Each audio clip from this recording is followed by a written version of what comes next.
everyone, my name is Shelby and this is the YouTube series where I reveal what's inside these mystery pottery molds I found on Gumtree. Hello and welcome to part 21. I am doing one of the round flat molds today, and on the side it says Coles 321 and it's a part of Alberta's, so it says Division of Alberta's molds.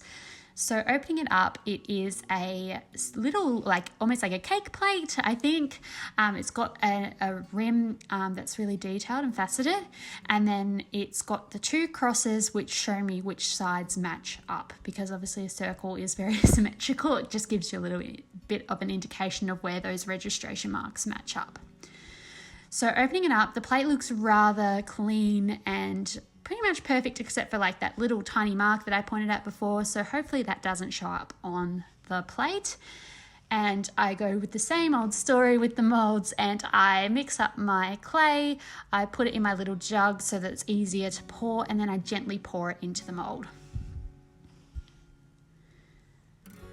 So I gave this one a little bit of a jiggle so that it would go into the rim. I actually decided to use my recycled clay, which is a pretty risky move for my first pour of a plate that I've never poured plates before, and I'm using recycled clay, which I haven't added anything to. So I'm a bit nervous to open this one up. So I start by gently cutting around the pouring spout, and I reveal the plate to be very damaged. The recycled clay did not connect and join everywhere, so this one's going into the recycle bucket. So I poured another one, and I actually left it in the mold for 2 days because I forgot I had poured it and it had cracked right through the center. So that's another reason why you need to pull them out within a certain time frame, that you can't leave them in there for too long because they will crack. So I thought that was a good example to show, because I've never actually let that happen since starting the mold series. I've only ever done it to my own work where I've left it in there for too long and it's gotten a bit hard, and I've had to get rid of it because it's got cracks through it from the plaster absorbing too much moisture. And like the clay has nowhere to go pretty much once it absorbs that moisture. So I cut off that pouring spout and I sponged these down. Thankfully that mark on the plate wasn't too noticeable. I just sponged down where that was, and I gently went around the base, and then I used a photo from the last mold reveal to match up some colours of the begonias. So I went to the Ballarat Begonia Festival blooms that were on display at the Ballarat Botanical Gardens, and I was really inspired by them. So when I opened up this plate, I thought that I would transform them onto a plate form.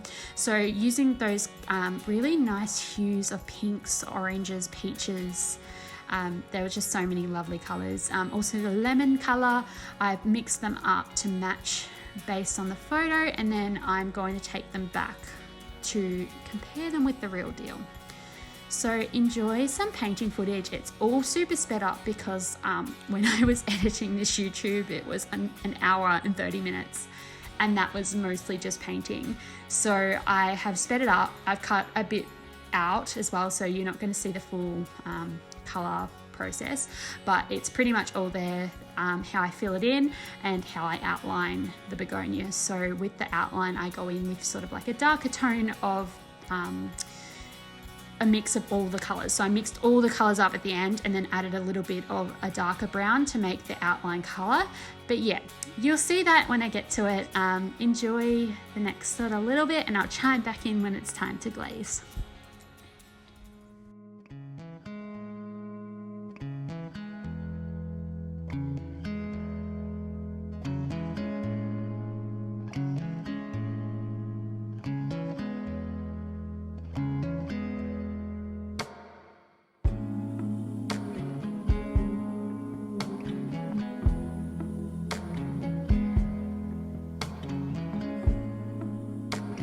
It's hard when you don't get the time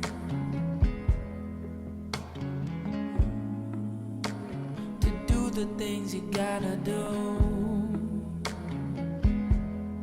Always moving forward, always on the go. I hope you take a moment to take it slow.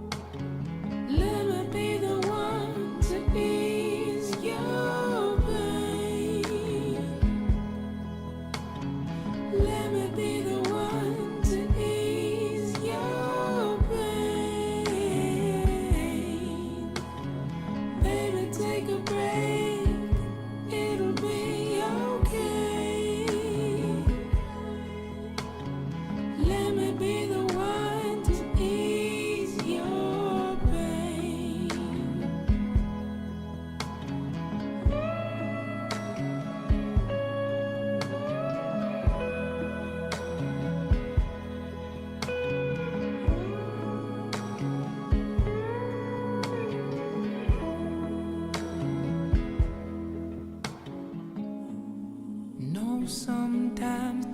doesn't make sense. It's even harder to comprehend. It's a long night. Say goodbye, then hello. We came here from nowhere, going towards the unknown.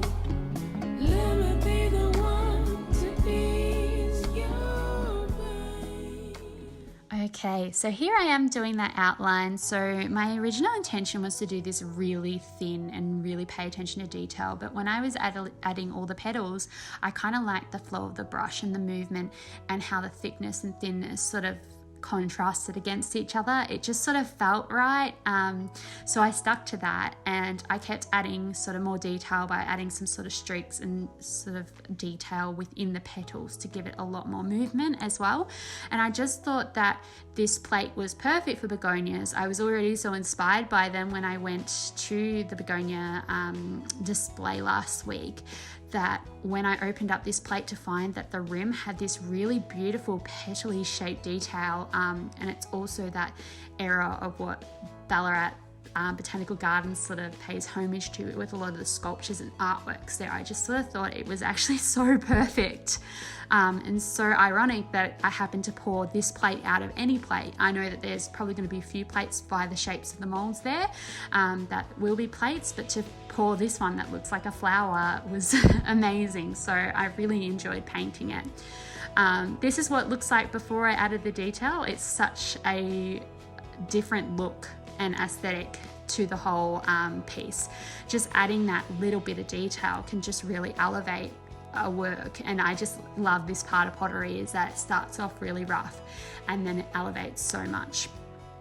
So the next thing I did was I had been working on this image of Ballarat Town Hall that I used like a reference photo of Town Hall, and got a traditional script. And what I was going to do was print this on top of the begonias and really make it Ballarat iconic. But when I put it on top of the plate, I was like, this actually takes away from the beauty of the flowers, and I decided to leave it out. But I just wanted to show that was part of the process, because it was something that I really wanted to include, but decided in the end that I really liked the detail that went into the plate.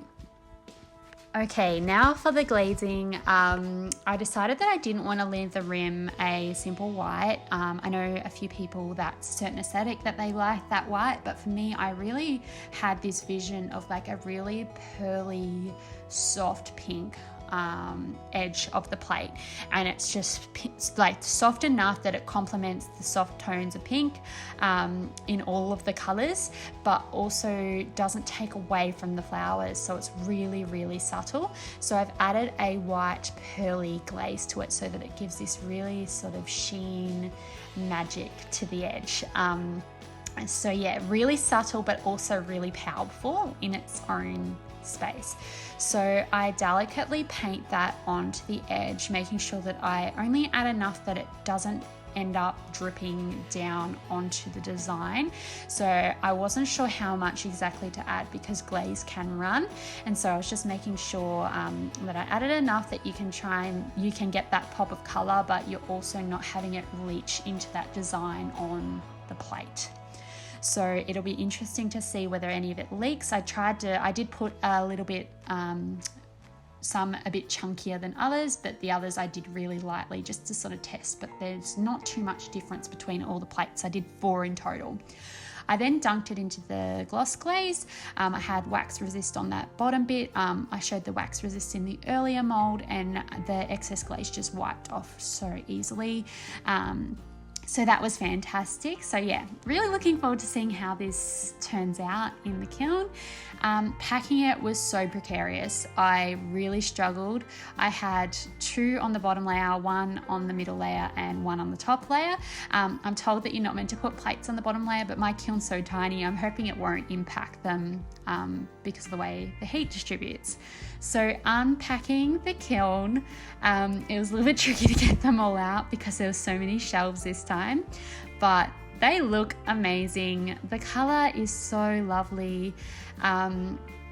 The edge is so delicate. It just complements the colors really lovely, with a really subtlety.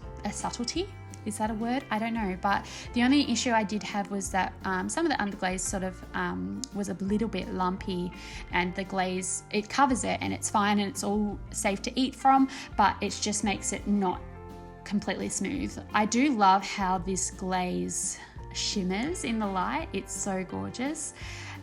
Here's the subtlety of those rims, of the edges. Really nice. I really like it. I feel like it could have been a bit stronger in that pearlescent and the pink. I like how the pink has sort of settled in the edges and really accentuates what the texture was, because sometimes you can lose that texture when you add the glaze. The last one was the darkest color, and this is what I wanted. This is exactly what I wanted, and it's so lovely. And these plates have been my favorite thing in a way, because it's my first ever stackable set. They stack and they look so nice together, and the way their little petals meet up is so cute. So I went back to the Botanical Gardens. That's running until the 28th of March. So if you're seeing this and you're in the area, please go check it out. It is fantastic. Like, absolutely gobsmackingly beautiful. I use the same descriptive words all the time, but I genuinely feel really passionate about all the things that I speak about in these videos. It's such a gorgeous backdrop, and even if you just go and look at all the varieties, there are so many. I can guarantee that you will struggle to pick a favorite. There are so many color variations and style of petal, like they are gorgeous. My favorite, I think I lean towards this species, because it kind of looks like it's been hand drawn with an outline. Like, I think that's really gorgeous and speaks so much volumes to where I got the inspiration for these plates. Like, comparing them next to the real deal, they're amazing. And I'm also really sorry to Donna, who told me what this species was when I was there, but I've already forgotten the name of them. But I recommend going and checking it out. But yeah, let me know in the comments what you thought of this mold, and also the Botanical Gardens. It's really beautiful in my opinion. But yeah, make sure to like and subscribe for part 22.